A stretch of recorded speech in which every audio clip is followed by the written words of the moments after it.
ডালখোলায় পুলিশের বড়সড় সাফল্য। বিপুল পরিমাণ গাঁজা সহ দুই পাচারকারী মহিলাকে গ্রেপ্তার করল পুলিশ।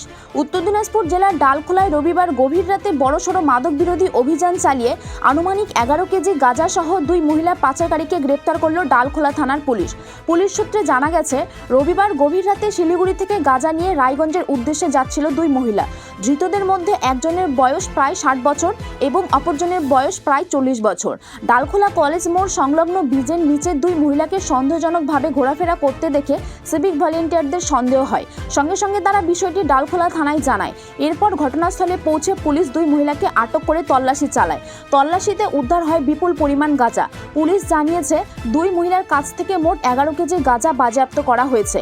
প্রত্যেকের কাছ থেকে প্রায় 5 কেজি 500 গ্রাম করে গাঁজা উদ্ধার হয়েছে। প্রাথমিক তদন্তে পুলিশ অনুমান, শিলিগুড়ির মাটিগাড়া এলাকার বাসিন্দা এই দুই মহিলা ডালখোলায় গাঁজা পাচারের উদ্দেশ্যে বাস থেকে নেমেছিল। তবে সেই মাদক হস্তান্তরের আগেই পুলিশের জালে ধরা পড়ে যায় তারা। এই চক্রের সঙ্গে আর কারা জড়িত, কোথায় এই গাঁজা সরবরাহ হওয়ার কথা ছিল এবং এর পেছনে বড় কোনো পাচার চক্র রয়েছে কিনা তা খতিয়ে দেখতে তদন্ত শুরু করেছে ডালখোলা থানার পুলিশ। ডালখোলায় একের পর এক মাদক বিরোধী অভিযানে বড় সাফল্য আসায় স্বাভাবিকভাবেই চাঞ্চল্য ছড়িয়েছে গোটা এলাকায়। Bureau report, a national news.